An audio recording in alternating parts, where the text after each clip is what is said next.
everybody, welcome to Excel video 455. I'm Nate Moore.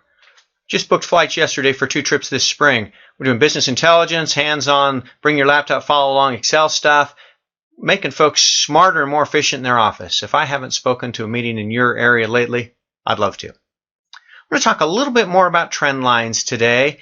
And truth in advertising, this is not a feature I use a whole lot, but it's in there, and if it's helpful for you, I want to show you it's there and what you might use it for.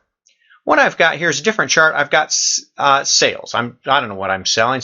Maybe it's cosmetic stuff.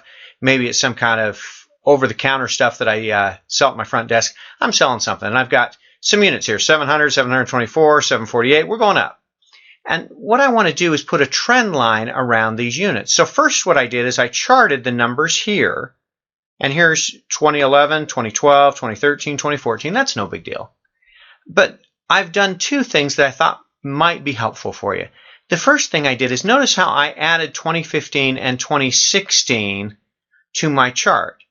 Now, I don't have any data here, but I have the years 2015 and 16, and the trend line goes out to 2015 and 16. Let me show you how I've set up the trend line. We'll talk about why 2017 I'm referring to that differently.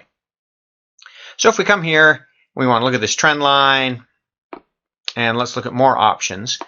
Trendline options, we've been through this top section. I'm playing here with forecasting for a bit.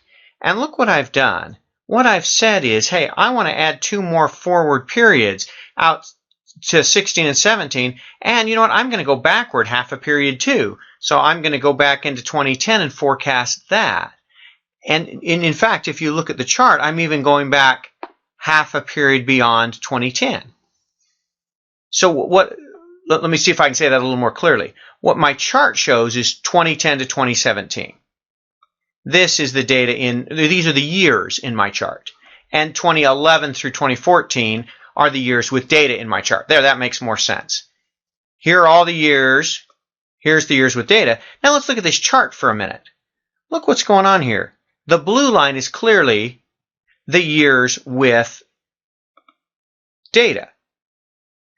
2010, what Excel has done is, even though I don't have data here, Excel has forecasted for me 2010. And look, it's even going back beyond 2010, even further back in the future. And the reason it's doing that is because I've asked it to go back another 6 months, back into the last 6 months of 2009. Now let's look at the 2015, 16, and 17 where we have data. Excuse me, where we have years but no data. Let me say that clearly. Years but no data. 2015, 16, and 17 are here. But notice I can get the chart to forecast even beyond where I have years here by putting 2 forward periods, and where my period is year, it's going to go out to 2018 and 2019. I hope that was clear. Here are the years with data. Here are the years that I'm charting, and I get 2 more years out here and 6 months on this side because I've set the format trend line to forecast. Okay, now truth in advertising. I don't know that this is all that helpful. You can use this to forecast.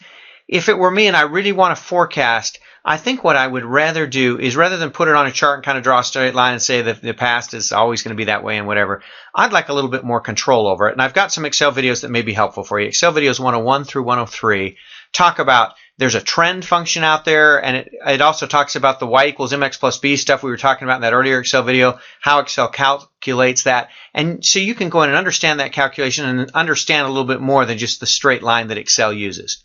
If you just want quick and dirty, you can do this. You can add more years and you can play with the trend line.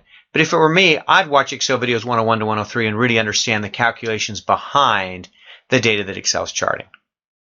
That said, we've been through the chart elements. I'm not going to spend much time on up and down bars. That's typically like a stock market kind of thing. I'm not worked up about that.